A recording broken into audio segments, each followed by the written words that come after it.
በስመ አብ ወወልድ ወመንፈስ ቅዱስ አሐዱ አምላክ አሜን። ሰላም አምላክ ይብዛልኩም። ናይ ዘደድህር ተከታተልቲ ከመይ ሓደርኩም? ኣነ እግዚአብሔር ይመስገን ደሓኒ ከምዚ ኣነ ድሓን ዘለኹ ፅቡቅ ተሎ ተስፋ ይገብር ክቡራን ኣሕዋተይ ቋዕ ዝሃብኩም ንበዓል ወርሓዊ በዓላትን ዓመታዊ በዓላት ተከቢሮም ዝውዕሉ በዓላት ቋዕ ዝሃብኩም ኣብፅሕና እናበልኩ ክቡራት ኣሕዋተይ ለምውን ከም ፍቃድ ኣምላክ ጥበብ ኢያሱ ምዕራፍ 23 ሒዘ መፅእ ኣለኹ። ኣብ 22 ኣቋሪፀ እየ ነይረ 23 ሒዘ መፅእ ኣለኹ። ምክትታልኩም ኣይፈለኒ ናብ ፅሕፈ ይገብለኩም።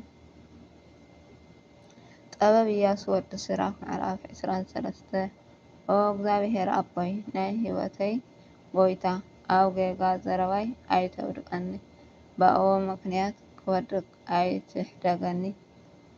ጥበብ ንኣእምሮ ምእንቲ ክትቀፅዕ ወይ ሸላ ብሓሳበይ ተቀፂዐ እንተዝኸውን ክጋገ ከለኹ እውን ሱቕ ክትብለኒ ኣይደሊን እየ። ሓንቲ ንእሽተይ ሓጢኣት እውን ትኩን ሱቕ ክትብለኒ ኣይደሊን።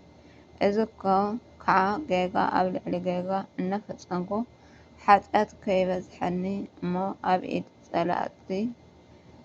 ጸላእቲ ከይወድቅ መፍቶ ጸላኢ ከይከውን ኢለ እየ። ኦ እግዚአብሔር ናይ ህይወተይ ኣቦን ኣምላከይን ኣብ ትዕቢት ከይወድቅ ሓልወኒ። ክፉእ ትምኒት ንዝበለ ካባይ ኣርሕቕ። ስስዓትን ፍትውት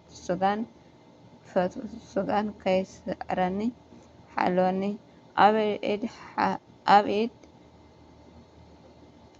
ኣብ ኢድ ሕፍረት ዘይብሉ ስምዒት ክወድቅ ኣይትሕደገኒ።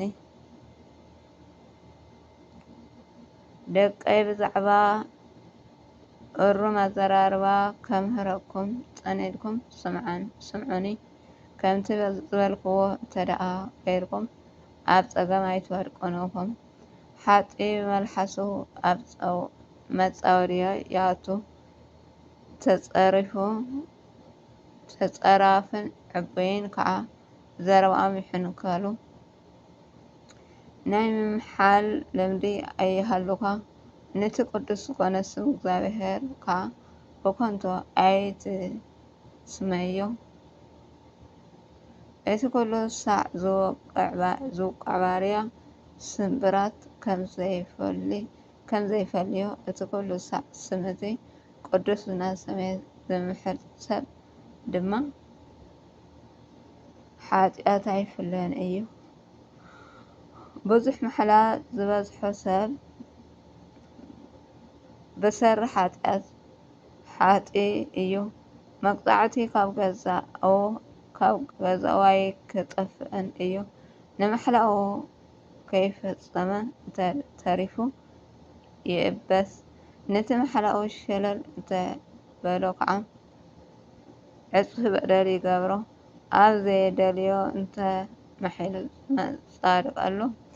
ዘማፃድቀሉ ምክንያት የብሉን። ቤቱ ብመዓት እግዚአብሔር ክትመልእ እያ። ንገዛእ ርእሱ ከመት ዝኾነ ሓደ ዓይነት ኣዘራርባ ኣሎ። እዚ ነገር እዚ ኣብ ህዝቢ እስራኤል ኮታ ኣይክርከብን እወ እዚ ገዛ እዚ ኣብ መንጎ መንፈሳውያን ሰባት ክርከብ የብሉን። ኣብ ሓጢ እውን ኣይርከብ። ሓጢኣት ዝሓዘሉ ዘረባ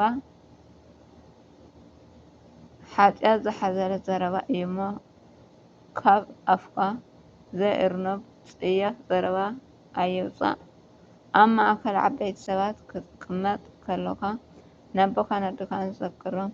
ምስ ዓበይቲ ከም ዘለካ ረሲዕካ ከም ልማድካ ዘእርኖብ ዘረባ ከይመለቀካ ተጠንቀቅ። እንተዘይኮይኑ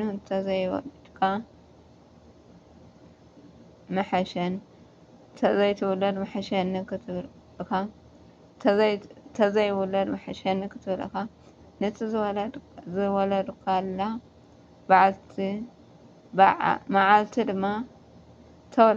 መዓልቲ ድማ ክትረግመካ። ጽርፊ ዝሓዘለ ቃላት ዝዘውትር ሰብ ንሕልፈቱ ኣይእረምን እዩ። ሓጢአት ዝበዝሖ ክልተ ዓይነት ሰባት ኣለዉ።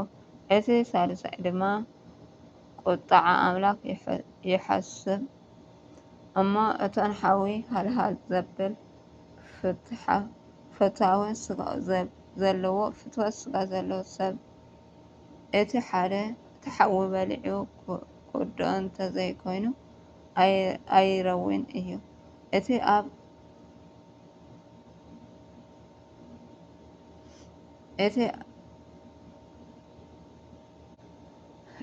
ኣብ ኣባላት ስድራኡ ዝዝሙት ሰብ እቲ ሓዊ ነዲዱ ክሻዕ ዝጥፍእ ፍጹም ኣይቋርጽን እዩ። ንዘማዊ ሰብ ኩለን ኣንስትዮ ይብህግኡ፣ ሞት ክሻዕ ዝረክቦ ከዓ ኣይዓርፍን። እቲ መጽበዓ ቃል ኪዳን ዘፈርስ ሰብ ዝረኣየን የብሉን።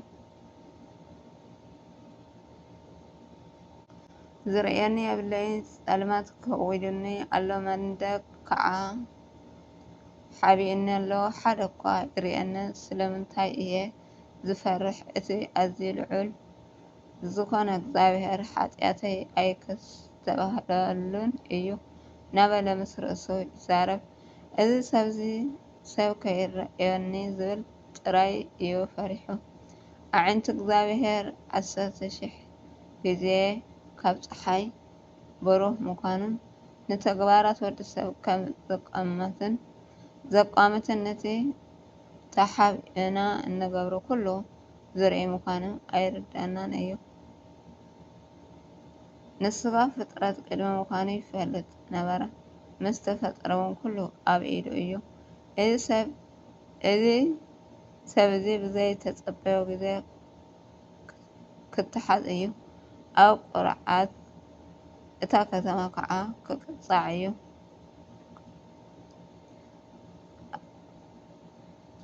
እታ ንሰብኣያ ሓዲጋ ካብ ባዕዲ ሰብኣይ ወርሲ ዝኾነት እትወልድ ሰበይቲ እውን ልክዕ ከምኡ ክትቅፃዕ እያ።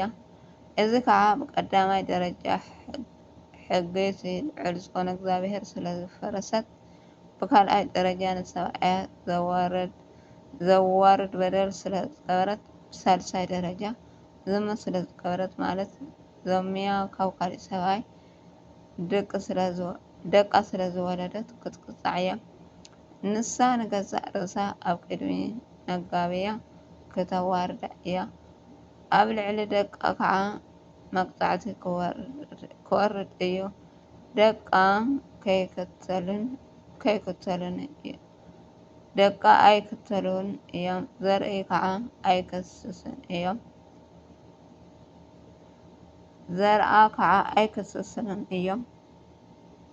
ንሳ ከዓ ከማኣ ይገብረኪ እናተባሃሉ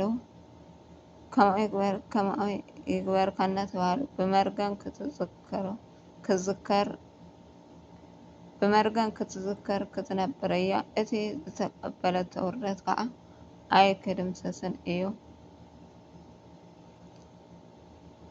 እቶም ብድሕሪት ዝተረፉ ድማ ንእግዚኣብሔር ካብ ምፍራሕ ንትእዛዛቱ ካብ ምፍፃም ዝበልፅ ከም ዘየልቦ ክፈልጡ እዮም ይብለና እቲ ቃሉ። ስለ ቃሉ ናይ ቃል ባለቤት እግዚአብሔር ኣምላክ ክብርን ምስጋናን ይኹን። ብነጥበብ ዝፈረደን ብኣፍቲ ባንዴራ እግዚአብሔር ወለወላዲን መስቀሉ ክቡር አሜን።